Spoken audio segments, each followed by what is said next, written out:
어떤 귀가 안 좋은 할머니가 있었어요.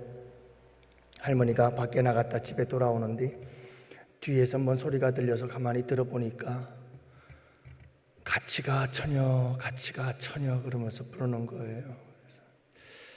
그래서 또 굉장히 이제 흥분이 됐죠. 왜냐하면 할머니가 집에 들어가는데 뒤에서 처녀를 자꾸 부르라고, 처녀라고 부르니까 흥분이 돼가지고 이게 뭔 소린가 해가지고 도청기를 귀에다 탁 꽂았더니 뒤에서 선명한 소리가 들려왔어요. 갈치가 1,000원, 갈치가 1,000원. 갈치 장사 소리였어요. 여러분들 설교 시간에 조심하세요. 정신 바짝 차리지 않고 졸면 가치가 처녀, 가치가 처녀 그 소리가 들린다고요. 하나님 말씀 분명히 드려야지 잘못 들으면 큰일 나요. 그러니까 정신 바짝 차리고 함께 하나님의 말씀 들읍시다. 오늘 본문은 빌립비 사마리아에서 복음을 전하는 이야기인데요. 박해가 오자 예루살렘 교회 성도들이 모두 흩어졌죠. 흩어져서 한 일이 곳곳마다 가는 곳마다 복음을 전하는 일을 했습니다. 빌립은 사마리아로 흩어졌고 그래서 거기서 복음을 전하게 되었습니다. 빌립 복음을 전하자 놀라운 복음의 능력들이 나타나기를 시작합니다. 어떤 복음의 능력이 나타났나요? 여러분 보니까 복음의 능력이 나타났습니다. 여기서 병 고치고 귀신 쫓는 건 아니고요. 그건 복음의 전파를 위해서 하나님께서 보여주신 표적이고요. 이 표적과 복음 전파가 함께 어우러져서 만든 복음의 능력의 역사들이 나타나는데 그 능력의 역사들을 보면 첫 번째 무리들이 복음을 믿고 따르기를 시작했습니다. 세례받고 따랐다고 말씀하잖아요. 또 시몬이라고 하는 마술사도 변화되어져서 새 사람이 되어지는 놀라운 역사가 일어났죠. 하나님의 능력이라고 말하며 수많은 사람들이 막 따르던 이 마술사도 여러분 복음 앞에서 꼬꾸라지고 새로운 사람으로 변화되어지는 역사가 일어났다는 것을 알 수가 있습니다. 세 번째로는 화평이 찾아왔죠. 여러분 무슨 화평이 찾아왔는 줄 아세요? 유대인들과 사마리아 사람들은 상종도 안 했다니까요. 근데 지금 여러분 빌립이라고 하는 이 유대인이 예루살렘에서 내려와서 사마리아 사람들에게 복음을 전하는데 이 복음을 통해서 사마리아 사람과 유대인들이 하나가 되어지는 역사가 일어나더라는 거예요. 복음이 미움과 증오 그리고 여러분 서로의 담이 막혔던 담들을 헐어버리고 하나 되게 만드는 역사를 이루는 거예요. 화평의 역사를 이룬 거예요. 복음의 능력의 역사들이 이렇게 나타나서 사마리아 성이 복음화되어지는 여러분 집단적으로 무리들이 회개하는 집단적 회심의 역사가 일어나고 있는 것을 보게 되어집니다. 그러면 여러분 어떻게 이런 놀라운 복음의 능력의 역사들이 나타날 수가 있었을까? 우리가 함께 오늘 이 본문의 말씀을 통해서 복음의 능력의 역사가 나타나려면 우리가 어떻게 해야 될까라고 하는 것을 함께 살펴보면서 은혜를 나눕시다.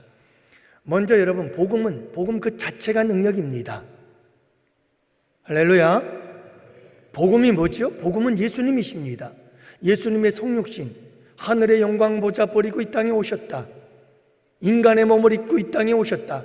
하나님이 인간이 되셨다. 예수님의 생애, 그가 여러분 3년 동안 공생의 사역을 통해서 행하신 모든 일들, 하나님 나라를 가르치고 전파하며 치유하고 고치신 모든 표적과 기사들,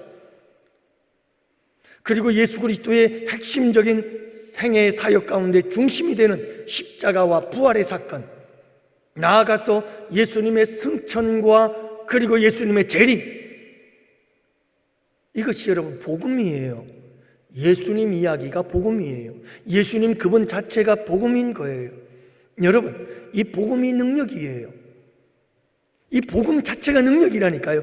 예수님이 복음이고 예수님이 능력이에요. 예수님에 대한 이야기가 능력이에요. 왜냐하면 이건 그냥 이야기가 아니라 그 예수님이 지금도 살아계시거든요. 그 예수님이 지금도 살아계셔서 그와 똑같은 역사를 이루고 계시고, 아니 그보다 더 큰 역사를 이루고 계시는 분이 예수님이시기 때문에 예수님에 대해서 그분의 성육신을, 그분의 생애에 대한 이야기를, 그분의 십자가와 부활을, 그분의 다시 오심을 우리가 전하면 그것이 능력이 돼요. 그것은 실제이기 때문에. 그래서 복음 자체가 능력인 거예요. 여러분, 이 복음에는 능력이 있어요. 그래서 어떤 능력이 있느냐 하면 영혼을 살리고 구원하는 능력이 있는 줄 믿습니다. 예수님을 믿으면요, 이 예수님의 사건들을 믿으면요, 예수님의 이야기들을 믿으면, 이 복음을 받아들이면 영혼이 구원받아요.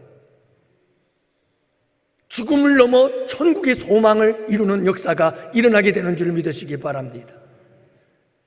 여러분, 저 불편한 몸을 이끌고 저렇게 우리 욕순 권사님, 안순기 권사님도 물론 이 승용차를 끌고 오십니다마는, 우리 권사님 오늘 난 예배에도 나오셨습니다만 저녁 예배도 저렇게 이걸 끌고 말이죠, 보조 다리를 끌고 나와서 앉아 계시잖아요.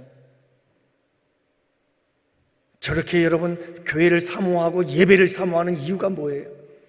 복음이 그 안에 있어서, 복음이 그 안에 있어서 내가 죽더라도 예수 믿고 구원받고, 그랬으니 내가 예수 믿다가 예수님께 예배하다가 예수님의 교회에서 죽으면 영광이다.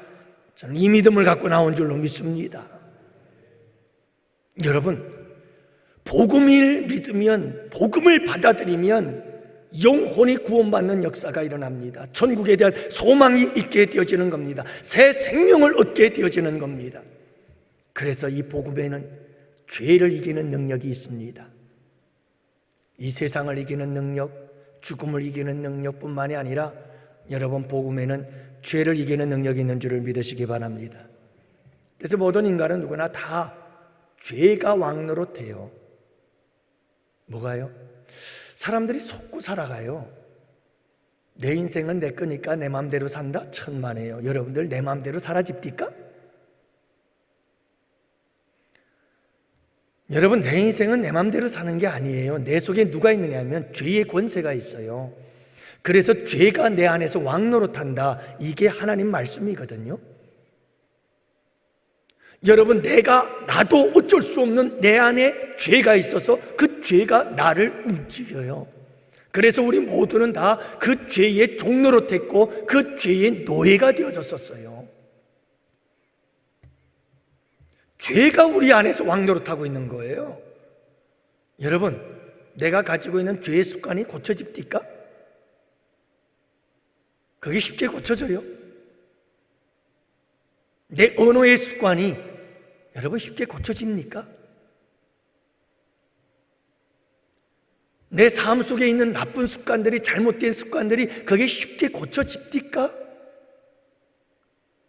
내가 마음만 먹으면 다 돼요? 안 돼요. 안 돼요. 그만큼 죄의 힘이 강하고 죄의 능력이 강해요. 우리 안에서 역사하는 이 죄심은 막강합니다. 그래서 우리는 죄의 종이었어요. 죄에 끌려다니는 사람들이었어요. 그런데 여러분, 복음을 받아들이면, 예수님을 믿으면 죄에서 자유하게 되어지고 죄의 종이요 죄의 노예에서 해방케 되어지는 역사가 일어나게 되는 거예요. 이게 복음의 능력이에요. 여러분, 정말 복음이 들어오면 우리에게 죄를 이기는 두 가지의 방식이 우리 안에서 작용하게 되어지는데, 어떻게 죄를 이기느냐 하면 두 가지 방식이, 하나는 죄로부터 어떻게 우리가 자유하게 되어지느냐? 용서를 통해서 자유함을 얻어요. 여러분, 복음은 우리의 죄를 사하는 능력인 줄로 믿습니다. 복음을 믿으면, 복음을 받아들이면 그 복음이, 예수 그리스도의 십자가의 보혈이 우리의 모든 죄를 사하는 거예요. 1번씩 7번이라도 우리의 죄를 용서해 주는 거예요. 그래서 우리는 모든 죄로부터 자유해요. 예수 그리스도의 보혈 때문에, 그 십자가의 은혜로 죄를 지어서 죄 때문에 벌 받을까 봐 벌벌벌 떠는 자들이 아니에요. 죄의 노예가 아니에요. 죄의 종이 아니에요. 예수 그리스도의 십자가의 보혈 안에서 우리는 모든 죄로부터 자유해요. 그래서 감사한 거예요. 그래서 고마운 거예요. 그래서 그 큰 은혜가 너무너무 감사한 거죠. 이렇게 우리는 언제나 죄로부터 자유해요. 그런가 하면 여러분, 또 하나의 방법이 있어요. 그거는 뭐냐면 죄를 미워하기 시작했어요. 여러분, 죄의 종된 삶이라고 하는 것은 죄를 따르고 죄를 기뻐하고 죄를 즐기고 쾌락을 즐기며 이 인간의 육체의 본능을 따라서 그렇게 세상과 더불어서 함께 살아갔던 것이 죄의 종된 삶이었습니다. 그런데 복음이 들어오니까, 예수 그리스도가 내 안에 들어오니까 그때부터 이 죄가 싫어지더라는 거예요. 이 죄가 미워지더라는 거예요. 이 죄에 대하여 혐오감이 생기는 거예요. 그래서 죄를 대적하게 되어지고, 죄와 싸우게 되어지고, 죄와 원수가 되어지고. 할렐루야. 여러분, 이게 복음이에요. 복음이 우리 안에 들어와서 복음이 우리 안에 역사에서 만들어낸 새 생명의 역사가 바로 이런 거예요. 복음이 내 안에 들어왔다는 증거가 바로 이런 거지요. 여러분, 그래서 우리는 끊임없이 죄와 싸워요. 7번 넘어져도 다시 일어나 싸우는 거예요. 우리로 죄로 짓도록 우리를 미혹하고 유혹하는 악한 사탄 마귀와 싸우는 거예요. 내 안에 있는 죄와 싸우는 거예요. 넘어지고 다시 쓰러져도 일어나서 싸우는 거예요. 끊임없이 싸우는 거예요. 언제까지? 우리 주님 오시는 그날까지, 최후 승리를 얻기까지 십자가 붙잡고 싸우는 거예요. 우리를 이깁니다. 최후의 승리자입니다. 그래서 우리를 죄는 이기는 이김의 승리자들인 거예요. 여러분, 복음이 능력이에요. 복음 안에 죄를 이길 수 있는 이런 능력의 역사가 일어나게 되어 있다니까요. 뿐만이 아닙니다. 복음은 우리의 영혼이 잘됨과 같이 범사도 잘되는 귀한 은혜와 축복의 역사를 이루어 주시는 줄을 믿으시기 바랍니다. 예수님의 복음이 들어오면 두려움이 사라지고 평강이 찾아옵니다. 복음이 들어오면 사랑으로 충만해집니다. 복음이 들어오면 성령의 사람이 되어 거룩한 경건한 삶을 살아가게 되어집니다. 복음이 들어오면 진리의 사람이 되어 하나님의 말씀을 따라 살게 되어집니다. 순종하며 살아가게 되어집니다. 여러분, 복음이 들어오면 소망의 사람이 되어 어떤 절망 가운데서도, 심지어 죽음의 절망 앞에서도 여러분 소망을 노래하며 소망을 붙잡고 살아갈 수 있게 되는 줄 믿으시기 바랍니다. 복음이 들어오면요, 살아계신 예수님을 믿는 믿음 안에서 기뻐하고 즐거워하는 삶, 감사의 삶을 살 수가 있는 거예요. 이게 복음이 인생을 완전히 바꾸는 거죠. 이게 복음의 능력이에요. 사랑하는 성도 여러분, 복음이 환경을 바꾸는 게 아니라 복음이 나를 바꿔요. 여러분, 복음은 환경을 바꾸지 않아요. 복음이 내 안에 들어와도 내 삶은 여전해요. 세상 사람들보다 오히려 더 힘들고 어려운 고난과 역경을 당할 수 있어요. 근데 복음은 나를 변화시켜서 그 모든 상황 속에서도 기뻐하고 즐거워하며 감사할 수 있는 삶을 살아가게 하시고 소망 안에 살아갈 수 있도록 하는 것이 복음의 능력이에요. 복음은 환경, 상황을 변화시키는 것이 아니라 나를 변화시키는 능력인 줄을 믿으시기 바랍니다. 자, 그런데 이 복음은요, 내 안에 있으면 복음의 능력이 내 안에 갇혀 있어요. 이 복음의 능력은 전해야 나타나요. 그래야 다른 사람들에게 이 복음의 능력의 역사들이 나타나는 거예요.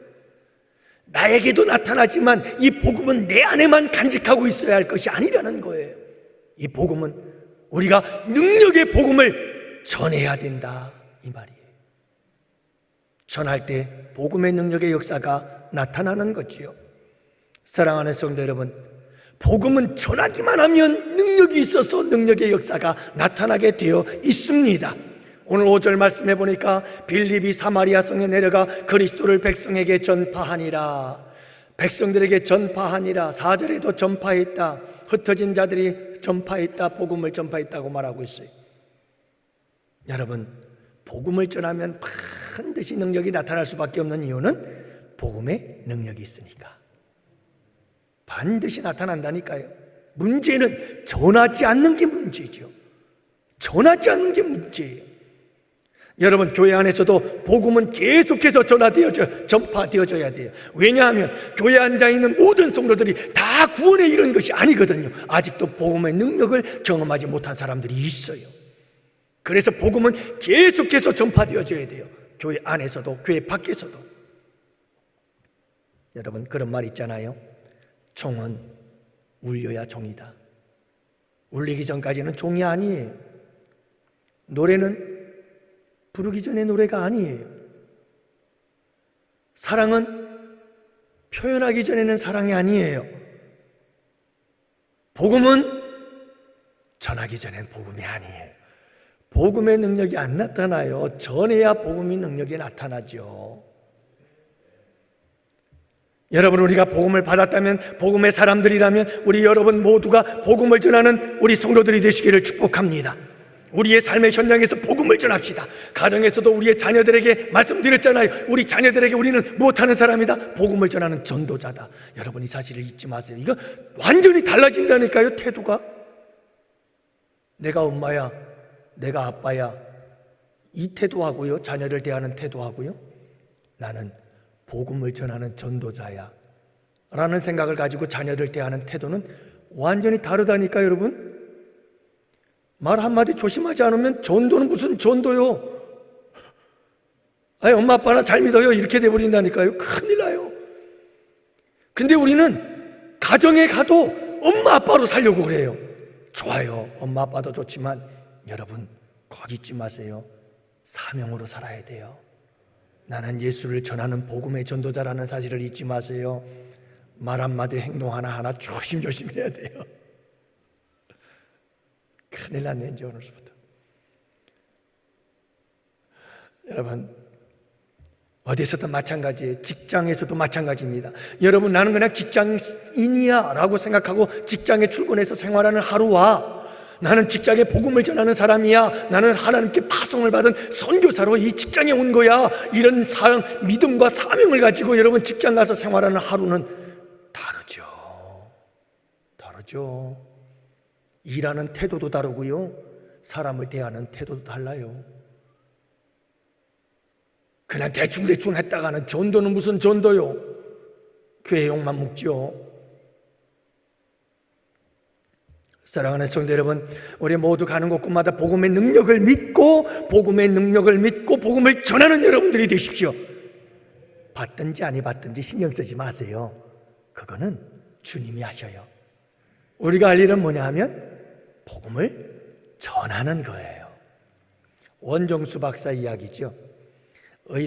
서울대 의대 기독교 학생회 회장을 할 때 이제 병실이나 수술실에서 실습이 끝나고 나면 점심시간 이런 한가로울 때 점심을 먹고 차를 마시며 잔디밭에 둘러앉아 친구들, 동료들과 함께 이렇게 얘기를 나누는 시간들이 있었다고 그래요. 그러면 이 친구들이 직구도 가지고, 여러분, 식후연초는 불로장생이라고 그러잖아요. 이거는 성경에 없는 거니까 모르는구나, 여러분들. 식후에 담배 하나는 불로장생이래요. 그래서 사람들은요, 밥 먹고 나면 꼭 담배를 펴요. 그러니까 여러분, 담배 피고 이제 점심을 먹고 잔디밭에 앉아서 이 원정수 박사 동료들이 함께 담배를 피는 거예요. 그러면서 직구던 친구들이 이 원정수 박사에게 얘기를 하는 거죠. 야, 너도 하나 펴라 하고 담배를 하나씩 주는 거예요. 그러면 원정수 박사가 이제 학생 시절에, 의대생 시절에 그걸 다 봤는데요. 받아놓고, 그리고 이제 담배가 다 피어져 갔을 때쯤 되면, 야, 내가 너희들 담배 다 받았으니까 너희들도 내 담배 하나 받아라. 그래가지고는 성경이 기록되어 있는 쪽복음을 하나씩 다 나눠준대요. 그러면 거기서 읽고 주머니에 넣고 그렇게 했다고 그러잖아요. 여러분, 복음을 전하는 거예요. 어떻게 하든 때를 얻든지 못 얻든지 복음을 전하는 거죠. 옥경이 칠겹산 이란 노래, 여러분, 하도 요즘은 트로트, 가는 곳마다 트로트요. 아주 기가 요란스러울 정도인데. 근데 여러분, 이 옥경이 칠갑산 이 노래를 작사 작곡했던 사람이 조은파 집사님이라는 분이신데, 이분이 얼마나 돈을 많이 벌었겠어요. 예수 믿고 그분이 캐딜락이라고 하는 아주 좋은 차를 타고 다녔다고 그래요. 얼마나 간증을 하면서 돌아다니고, 또 여러분 이 작사 작곡 유명한 노래가 대박 났으니까 이런 돈 많이 벌었겠지요. 그래서 이 캐딜렉이라고 하는 차를 타고 시속 150km, 180km를 다녀도 컵에 물이 가득 채워놨는데 물 한 방울이 흘려지질 않는데요. 얼마나 차가 좋은지. 근데 어느 날 그 좋은 차를 타고 가는데 하나님께서 성령을 통해서 음성을 들려주시더래요. 야, 이놈아, 사람들에게 전도하겠다고 큰 소리 치더구만. 너 이렇게 좋은 차 타고 돌아다니면 전도는 언제 할래? 주님이 말씀하시더래요. 그래서 그날부로 차를 그냥 딱 끊어버리고 없애버리고, 그리고 전철 타고 버스 타고 다니면서 복음을 전하기 시작했다고 말합니다. 어느 교회 권사님이 병원에 입원을 했어요. 목사님이 신방을 갔습니다. 이 권사님은 참 돈이 많은 갑부예요. 부자도 정말 큰 부자였어요. 그래서 목사님은 어련히 이 권사님께서 VIP 특실에 들어가서, 1인실 특실에 들어가서 지낼 것이라고 생각을 하고 병원을 찾아갔는데, 아니 이게 웬일이에요? 일반 병실로 들어갔어요. 6인실로. 그래서 목사님이 물었어요. 아니 권사님, 특실에 계셔도 될 형편이신데 왜 이렇게 사서 고생을 하세요? 그랬더니 이 권사님께서 하시는 말씀이, 아니에요, 제가 병들어서 주님께로부터 깨달은 게 하나 있어요. 그게 뭐냐 하면, 하나님께서 내게 말할 수 없는 큰 은혜와 축복을 주셨는데 내가 너무 전도를 하지 않았다는 사실을 깨달았습니다. 그래서 내가 특실에 들어가 있으면 어떻게 전도합니까? 6인실 일반 병실에 들어와야 내가 병원에 누워서라도 여기 있는 사람들에게 예수님을 전할 수 있지 않겠습니까? 여러분, 우리는 병원에 가서도 복음을 전하고, 캠퍼스에 가서도 복음을 전하고, 직장에 가서도 복음을 전하고, 여러분 복음은 능력인 것을 믿으시고 그 복음을 전하는 여러분들이 되시기를 주님의 이름으로 축복합니다. 그러면 여러분, 오늘 말씀에 정말 전하고 싶었던 말씀 중에 하나가 여기인데요. 그러면 복음의 능력이 나타나는 과정이 있어요. 한번 살펴봅시다. 빌립 집사가 사마리아에 가서 복음을 전하는데, 복음을 전할 때 복음의 능력이 나타나는 과정이 있어요. 보니까 6절 말씀입니다. 무리가 빌립의 말을 듣고 행적을 행하는 표적도 보고 한 마음으로 그 하는 말을 따르더라, 이렇게 말씀하고 있어요. 첫 번째, 복음의 능력이 나타나려면 복음을 들어야 돼요. 무리들이 복음을 들어요. 여러분, 복음을 전하니까 복음을 듣는 거죠. 전하지 않으면 못 듣는 거예요. 전하니까, 빌립 집사가 사마리아의 복음을 전하니까 무리들이 들은 거예요. 들었어요. 이게 첫 번째예요. 여러분, 복음이 들려지면 하나님이 알아서 역사합니다. 그 복음 자체가 능력이요, 복음이 살아있어서 복음이 역사합니다. 우리는 전하기만 하면 됩니다. 여러분, 들은 거예요. 그 다음에 뭡니까? 복음을 듣기만 해도 복음은 능력이에요. 그런데 듣기만 한 게 아니고 이 무리들이 보았어요. 빌립 집사님이 뭔가를 보여줬어요. 할렐루야. 여러분, 복음은 말로 전하는 것뿐만 아니라 뭔가 보여줄 때 복음은 아주 강력한 능력을 나타냅니다. 빌립 집사가 보여준 게 뭘까요? 표적을 보여줬어요. 어떤 표적이죠? 귀신들을 쫓아내고, 중풍병자를 고치고, 못 걷는 자를 걷게 만들어주는 표적을 행했어요. 사랑하는 성도 여러분, 복음을 전하는 데 있어서 말로써 예수 그리스도의 복음을 전하는 것과 함께 우리에게 꼭 필요한 것이 뭐냐 하면 세상 사람들에게 보여주는 거예요. 표적을 보여줘야 돼요. 표적을. 자, 그런데 잘 듣고 여러분들 보십시오. 사도행전적인 사역, 사도행전의 역사들을 가만히 살펴보면 이렇게 전혀 예수를 믿지 않는 지방의 이방 땅에 복음을 전하여서 많은 무리들이 집단적으로 회개하는 역사를 이룰 때 우리 주님께서 사용하셨던 방법들 중에 하나가 뭐냐 하면 수많은 무리들을 대상으로 해서 집단적 회심의 역사를 이룰 때 사용하셨던 방법들이 대부분 표적과 기사입니다. 하지만 맨투맨으로 1대1로 만나서 복음을 전할 때에는 이런 표적과 기사보다는 또 다른 표적들이 나타나는 것을 볼 수가 있습니다. 사랑하는 성도 여러분, 표적과 기사도 중요합니다. 여러분, 이방 땅에 선교할 때에요, 이 선교지에는 지금도 기적의 역사들이 많이 일어납니다. 지금도 선교지에는 수많은 사람들을 모아놓고 복음을 전할 때 그들에게 회심의 역사를 이루기 위해서 우리 주님은 귀신이 쫓겨나고 그리고 병든 자들이 고침받는 표적과 기사의 역사들이 막 일어나고 있습니다. 우리 교회에서도 이런 기적과 표적이 일어나기를 축복합니다.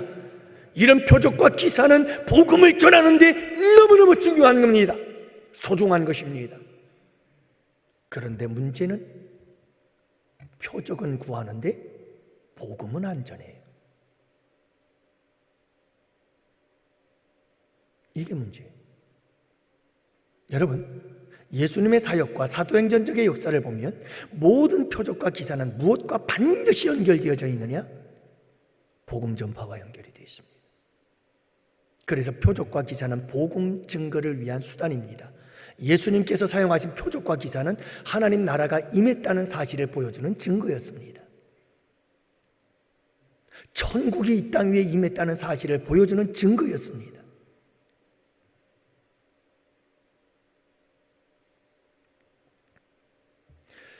그런데 여러분, 이 표적들 가운데 가장 큰 표적이 무엇일까요? 여러분, 병든 사람을 고칩니다. 귀신을 쫓아냅니다. 이런 표적들도 중요하지만 표적 중에 표적은 내가 표적이 되는 겁니다. 양원교회 성도 여러분, 우리 모두가 한 사람 한 사람이 주님의 표적이 되시기를 주님의 이름으로 축복합니다. 그게 무슨 말씀인지 아세요? 여러분, 내 삶이 변화되는 것, 내 삶에서 죄의 부분들이 사라지고 내가 순결하고 깨끗해지며 정결해지고 예수 그리스도 안에서 새로운 피조물로 완전히 새로워지는, 날마다 새로워지는 그 새로운 삶, 예수 그리스도의 성품을 닮아가며 예수 그리스도를 닮아가는 그 거룩한 삶, 그것은 표적 중에 표적입니다. 여러분, 그게 표적 중에 표적이라니까요. 여러분, 한번 생각해 보십시다. 자, 우리나라에 교회들마다 표적이 안 일어나나요? 여러분, 표적은요, 어디서든 일어나요. 표적은 어디서든 일어나요. 절에 가면 표적 안 일어나는 줄 아세요? 불교 사이트 들어가서 여러분 인터넷 찾아가 보세요. 거기도 간정들 무진장 많아요. 여러분들 간정들 많다니까요. 여러분들 무당 찾아가면 무당들도 간정들이 얼마나 많은 줄 아세요? 무당들도 기적을 얼마나 많이 행하는지 몰라요. 여러분, 무당도요, 작두 위에서 춤을 추잖아요. 놀랍지 않아요? 근데 여러분, 우리 교회에서 주님을 통해서 나타나는 기적은 다르지요. 그러나 이 세상 어디를 가도 사람들은 기적을 경험해요. 우리 기독교가 다른 것은 뭐냐 하면 그 기적이 중요한 게 아니고 그 기적을 통해서 예수 그리스도를 증거하는 거예요. 그렇기 때문에 중요한 것이 뭐냐 하면, 사랑하는 성도 여러분, 우리 기독교에는 변화가 없으면 의미가 없어요. 여러분들이 가정에서 기적을 보고 나타내고 자녀들에게 기적을 보여주고, 여러분들이 직장에서 동료들에게 막 기적을 보여주고 표적을 보여주어서 죽어가던 사람이 살아났어요. 근데요, 여러분, 아무리 우리가 그런 모습들을 보여준다고 할지라도 우리의 삶이 세상 사람들에게 빛이 되고 모범이 되지 아니하고 우리 그리스도인들의 삶이 정직하고 깨끗하지 못하면 여전히 세상 사람들은 당신들이나 잘 믿으시오, 이렇게 되기 쉬워요. 그 능력이, 그 표적이 의미가 없어져요. 우리는 표적을 보면 와, 막 난리죠. 하나님의 능력의 역사인데요. 근데 세상 사람들은 그런 능력도 중요하지만 그 능력보다는 우리 그리스도인들의 진실하고 참되고 그리고 깨끗하고 성결하며 거룩한 삶을 원해요. 사랑의 삶을 원하고요.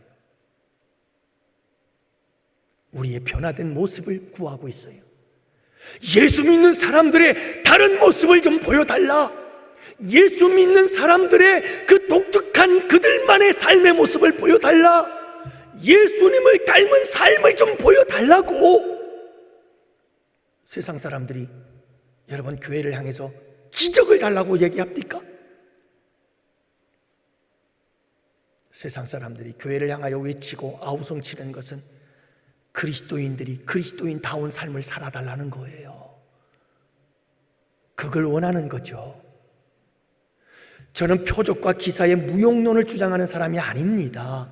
저도 간절히 사모하고 우리 교회 안에 이런 표적과 기사의 역사는 앞으로도 계속해서 일어나서 복음 증거하는 일에 놀라운 역사가 일어나야 합니다.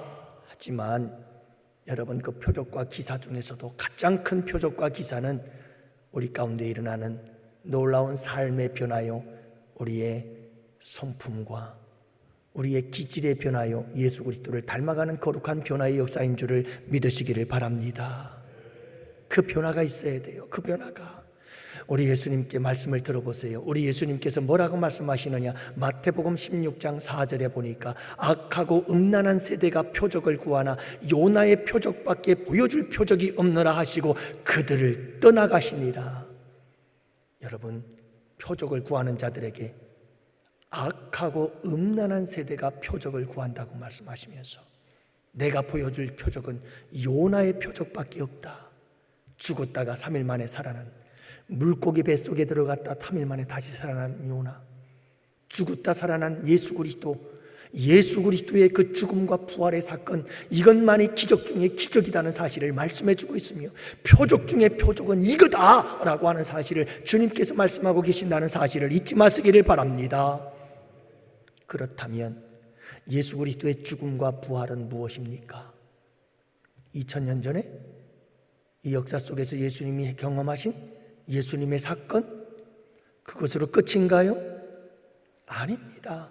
아닙니다.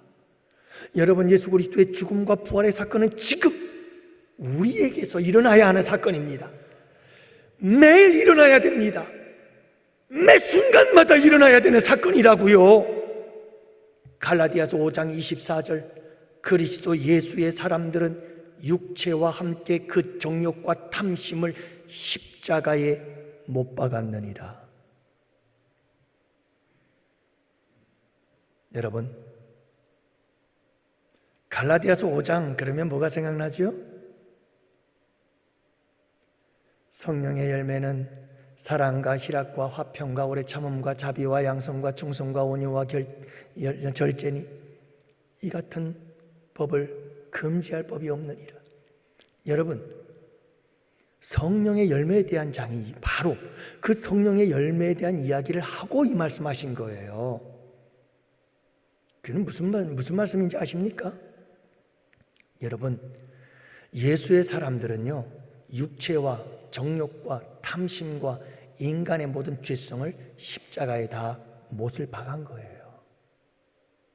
내 옛사람의 자아가 죽어진 거죠. 그랬더니 새로운 부활을 경험해요. 내가 십자가에 못 박아 죽었더니, 내 정욕과 탐심이 십자가에 못 박아 죽었더니, 내 육체의 정욕이 십자가에 못 박아 죽었더니 내가 새로운 모습으로 부활을 하는데, 어떤 모습으로 부활을 하느냐? 사랑과 희락과 화평과 오래 참음과 자비와 양성과 충성과 온유와 절제의 모습으로 부활하게 되는 거예요. 이 부활의 역사가 내 삶 속에 계속해서 일어나야 돼요. 이것은 2000년 전 예수님이 경험한 예수님의 사건이 아니고 지금 우리가 매 삶의 순간마다 경험해야 될 사건인 거예요. 근데 우리가 여러분 부활을 경험하지 못해요. 왜? 죽어지질 않으니. 죽음 없는 부활이 어디 있어요? 내가 죽어지면 죽어질수록 나는 새롭게 태어나는 거예요. 그 새로움의 역사가 우리의 삶 가운데 일어나게 되기를 주님의 이름으로 축복합니다. 바로 이거예요. 그래서 말씀을 정리하면 이렇습니다. 여러분, 복음이 전파되어지는 과정을 보면 복음을 전파하니까 들어요. 듣는 것도 놀라운 능력이지만 보여줘야 돼요. 표적을 보여줘야 돼요. 그 표적이 병든 자를 고치고 귀신 들린 자를 쫓는 표적이든, 아니 그보다 우리에게 더 소중한 것은 여러분, 내가 표적이 되어져서 봐라, 내가 예수 믿고 이렇게 변했다, 이런 표적이 세상 어디 있겠느냐. 봐라, 보여줘야 돼요. 이렇게 예수 그리스도를 복음으로 전하고 예수 그리스도를 우리의 삶으로 전하면, 그래서 뭔가를 보여주면 복음의 능력이 폭발적으로 일어나더라, 이 말이에요. 이 두 가지가 같이 가야 돼요. 함께하면 역사가 일어나요. 그래서 세 번째 단계가 뭐냐 하면 빌립이 하는 그 말을 따르더라. 자, 이제 모든 사람들이 세례를 받고 빌립이 하는 말을 따르기 시작합니다. 빌립이 하는 말은 누구의 말일까요? 하나님의 말씀. 하나님의 말씀을 따르기 시작하는 거예요. 여러분, 예수 복음 받은 사람들에게 제일 먼저 가르치고 해야 될 일이 뭐냐? 말씀 따라 사는 삶이에요. 말씀 따라 사는 삶이에요. 그렇게 해서 모든 삶의 패턴과 사고방식과 모든 생각이 다 바뀌어지고, 이제는 여러분, 이 무리들이 무엇을 따라 살기 시작했어요? 하나님의 말씀을 따라 살기 시작했더라 라고 하는 것을 알 수가 있습니다. 사랑하는 성도 여러분, 여기서 말씀을 정리하죠. 우리는 복음을 전해야 됩니다.